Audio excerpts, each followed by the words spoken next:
நாடாளுமன்ற மக்களவை தேர்தலில் தமிழகத்தை பொறுத்தவரை திமுக 21 தொகுதியில் போட்டியிடுறாங்க. அந்த 21 வேட்பாளர்கள் யார் என்பதை அறிவித்தார்கள். அது மட்டும் இல்லை, தேர்தல் வாக்குறுதிகளாக பெட்ரோலை 75 ரூபாயாக நாங்கள் கொண்டு வருவோம், CAA சட்டம் ரத்து செய்யப்படும் உள்ளிட்ட பல அம்சங்கள் இருந்தன.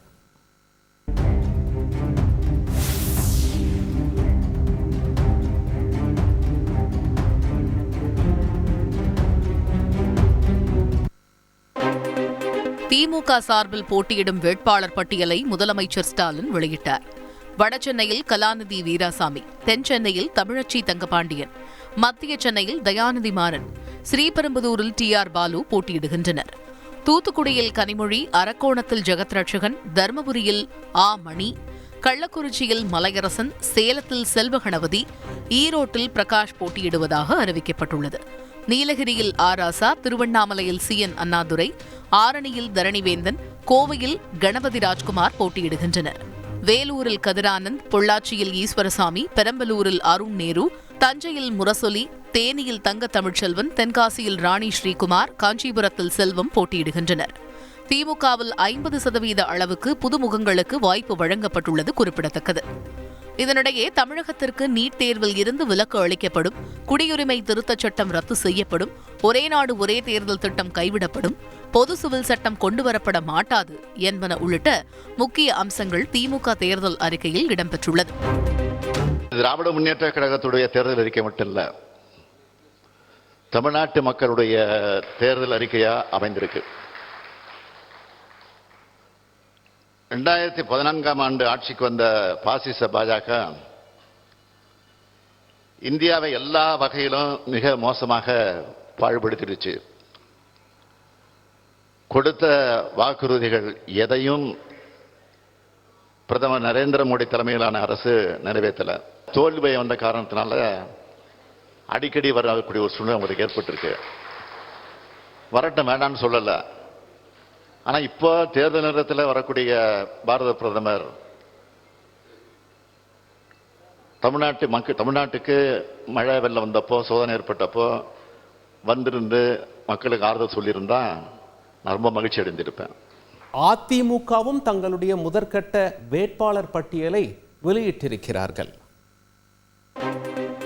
நாடாளுமன்ற தேர்தலில் போட்டியிடும் முதற்கட்ட வேட்பாளர் பட்டியலை அதிமுக பொதுச் செயலாளர் எடப்பாடி பழனிசாமி வெளியிட்டார். வடசென்னையில் ராயபுரம் மனோ, தென் சென்னையில் ஜெயவர்தன், காஞ்சியில் ராஜசேகர், அரக்கோணத்தில் AL விஜயன் போட்டியிட உள்ளனர். கிருஷ்ணகிரியில் ஜெயபிரகாஷ், ஆரணியில் கஜேந்திரன், விழுப்புரம் தனித்தொகுதியில் பாக்யராஜ், சேலத்தில் விக்னேஷ் போட்டியிடுகின்றனர். நாமக்கல்லில் தமிழ்மணி, ஈரோட்டில் அசோக்குமார், கரூரில் தங்கவேல், சிதம்பரம் தனித்தொகுதியில் சந்திரஹாசன் போட்டியிடுவதாக அறிவிக்கப்பட்டுள்ளது. நாகை தனித்தொகுதியில் சுர்ஜித் சங்கர், மதுரையில் சரவணன், தேனியில் VT நாராயணசாமி, ராமநாதபுரத்தில் ஜெயபெருமாள் போட்டியிடுகின்றனர். கூட்டணியை நம்பியிருக்கும் கட்சி அதிமுக அல்ல என எடப்பாடி பழனிசாமி தெரிவித்தார். அனைத்து இந்திய அண்ணா திராவிட முன்னேற்ற கழகத்தை பொறுத்த வரைக்கும் சொந்த காலில் நிற்கின்ற கட்சி. கூட்டணிக்கு வந்தால் நாங்கள் வரவேற்கிறோம், கூட்டணிக்கு வராவிட்டாலும் மகிழ்ச்சி. இது ஒவ்வொரு கட்சியும் எடுக்கின்ற முடிவு. அதனால யாரையும் வற்புறுத்தி ஒரு கட்சியில் இணைக்க முடியாது. கூட்டணியை நம்பி கட்சி கிடையாது. கூட்டணி வேண்டும் இல்லை என்று சொல்லவில்லை. கூட்டணிக்கு வருகின்ற கட்சிகளை நாங்கள் வரவேற்போம்.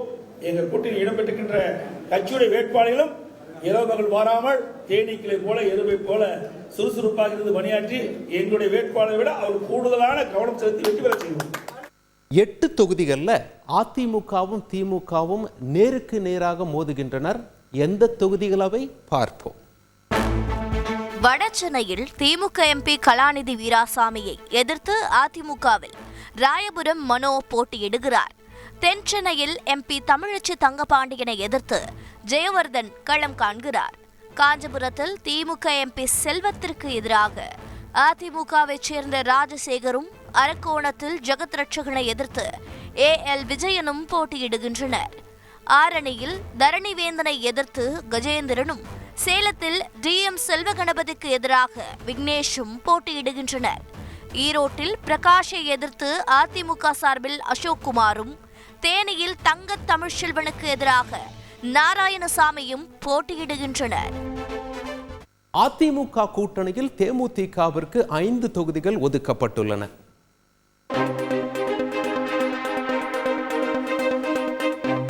நாடாளுமன்ற தேர்தலில் அதிமுக தேமுதிக இடையே நீண்ட நாட்களாக பேச்சுவார்த்தை நடைபெற்று வந்தது. இந்த நிலையில் இரு கட்சிகளுக்கும் இடையே தொகுதி உடன்பாடு ஏற்பட்டு அதற்கான ஒப்பந்தத்தில் எடப்பாடி பழனிசாமியும் பிரேமலதா விஜயகாந்தும் கையெழுத்திட்டனர். இதன்படி திருவள்ளூர், மத்திய சென்னை, கடலூர், விருதுநகர், தஞ்சாவூர் ஆகிய தொகுதிகளில் தேமுதிக போட்டியிடுகிறது.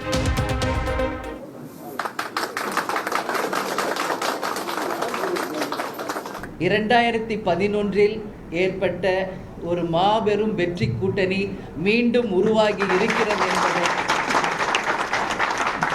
இந்த நேரத்தில் மகிழ்ச்சியோடு தெரிவிச்சுக்கிறேன்.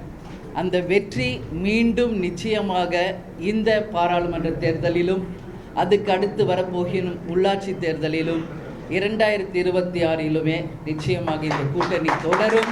இந்த கூட்டணி ஒரு மாபெரும் வெற்றி கூட்டணியாகவும் அமையும். பாஜக கூட்டணியில் அமமுகவிற்கு 2 தொகுதிகள் ஒதுக்கப்பட்டிருக்கிறது.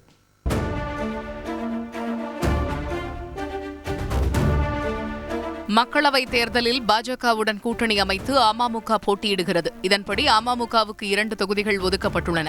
இதற்கான ஒப்பந்தத்தில் பாஜக மாநில தலைவர் அண்ணாமலை, அமமுக பொதுச் செயலாளர் டிடிவி தினகரன் கையெழுத்திட்டனர். தேசிய ஜனநாயக கூட்டணி கட்சிகள் வெற்றி பெற அமமுக பாடுபடும் என டிடிவி தினகரன் தெரிவித்தார். ஒரு 9 பேர் தொகுதிகளில் தான் போட்டிட்டு கேட்டிருந்தாங்க. அந்த வேட்பாளரை அந்த தொகுதி லிஸ்ட்டோடு கொடுத்தா அவங்க எங்களுக்கு முதலில் எனக்கு அலாட் பண்ணது நிறைய தொகுதிகள். நான் சொன்ன கூட்டணி பலப்படணும், எல்லா கட்சிகள் வரட்டும், இதில் ஏதாவது தொகுதிகள் அவங்களும் சொல்லியிருந்தாங்க, அதில் ஏதாவது கேட்டிருந்தா நீங்கள் விட்டு கொடுக்குனாங்க, நானும் விட்டு தரேன்னு சொன்னேன். இப்போ கடைசியாக எண்ணிக்கைங்கிறது முக்கியம் இல்லை, எங்கள் கூட்டணி வெற்றி பெறணும். அதற்காக இந்த தேர்தலில் அம்மா மக்கள் முன்னேற்ற கழகம் தமிழ்நாடு முழுவதும் சிறப்பாக உழைத்தது. ஆளுநர் பதவியை ராஜினாமா செய்த தமிழிசை சவுந்தரராஜன் அவர்கள் மீண்டும் பாஜகவில் இணைந்தார். தீவிர மக்கள் பணியாற்றுவதற்காக தனது விருப்பத்தின் பேரில் ஆளுநர் பதவியில் இருந்து ராஜினாமா செய்வதாக தமிழிசை சவுந்தரராஜன் தெரிவித்திருந்தார்.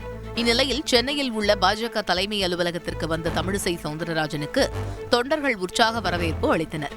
தமிழக பாஜக தலைவர் அண்ணாமலை, மத்திய இணையமைச்சர் எல் முருகன் உள்ளிட்டோர் வரவேற்றனர்.